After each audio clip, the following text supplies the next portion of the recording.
if an angry mob starts beating your car with sticks, and there are hundreds of them, and the police are not protecting you, you panic! Nazis go home! Nazis go home! Nazis go home! So if you think it's going away, think again. What happened over the weekend in Charlottesville might be just the beginning. Tonight, there is concern that next time the hate could spread to a college campus right here in Florida. Thanks for joining us on Nightside. I'm Courtney Robinson. I'm Carolina Lead. White nationalists and hate groups plan to keep pushing their agenda, even after the chaos that led to a terror attack in Virginia. That chaos started with a protest against removing a Confederate statue of Robert E. Lee. Hate groups came together from across the country, including the KKK, neo-Nazis, and the so-called alternative right. Saturday, they marched through downtown Charlottesville doing the Nazi salute. They clashed with counter-protesters. That's when officers say James Fields drove his car into a crowd of counter-protesters. Fields is in jail tonight. He's charged with second-degree murder in the death of 32-year-old Heather Heyer. After 2 days of tough criticism for not calling out those hate groups, Trump took a tougher stance today. Racism is evil, and those who cause violence in its name are criminals and thugs, including the KKK, neo-Nazis, white supremacists, and other hate groups.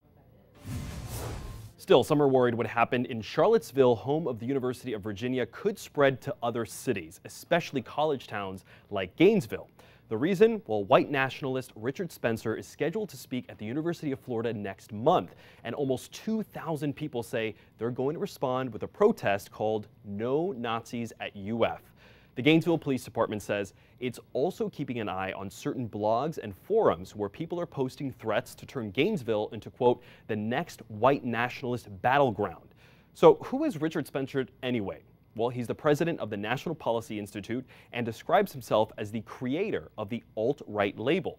The day before his scheduled appearance in Gainesville, Spencer was supposed to hold a White Lives Matter rally at Texas A&M University. Well, the school announced tonight that event has been canceled because of safety concerns.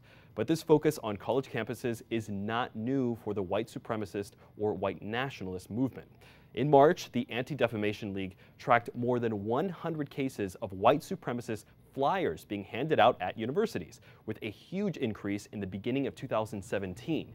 8 of those cases were right here in Florida. And that got us thinking, why target college campuses? Are some students more susceptible to getting sucked into a hate group? Nightside reporter Bo Zimmer is getting answers. And Bo, this is especially important right now because parents are sending their kids off to college, many for the first time. Yeah, that's right, Courtney. The good news, if you have an open relationship with your teen and they are able to express their emotions openly, Dr. Schechner says your child is at very low risk for being recruited by one of these radical hate groups. So who is at greatest risk for being recruited? When kids are going off and they feel vulnerable, they have low self-esteem, depression, or anxiety, and basically they do not feel connected to anyone else and they have to internalize all of these feelings on their own, that's when these kind of groups can come in. And even if deep down these college kids or someone doesn't agree with what they're saying, they're going to be felt like they're a part of something bigger than themselves and feel connectedness, and that's how I think they prey on people.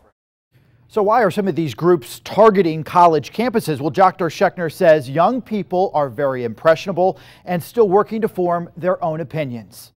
Students are becoming who they are. They're, rebelling against their parents. They're trying to find their identity. They're the first time they have independence that they can do whatever they want on their own. So I absolutely think that these people are very smart, and I think it is also up to the college campuses to know what's going on. So is racism something you should be discussing with your son or daughter? Dr. Schechner says absolutely yes, but you want to do it at the right time.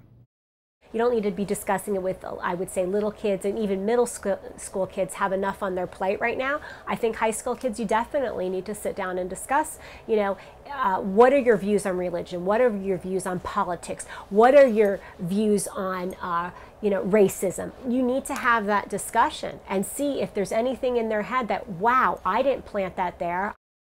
Some good information from the doctor there, and important things to think about as a parent. Absolutely, and those are difficult conversations to have, important conversations to have. Bo, parents know this.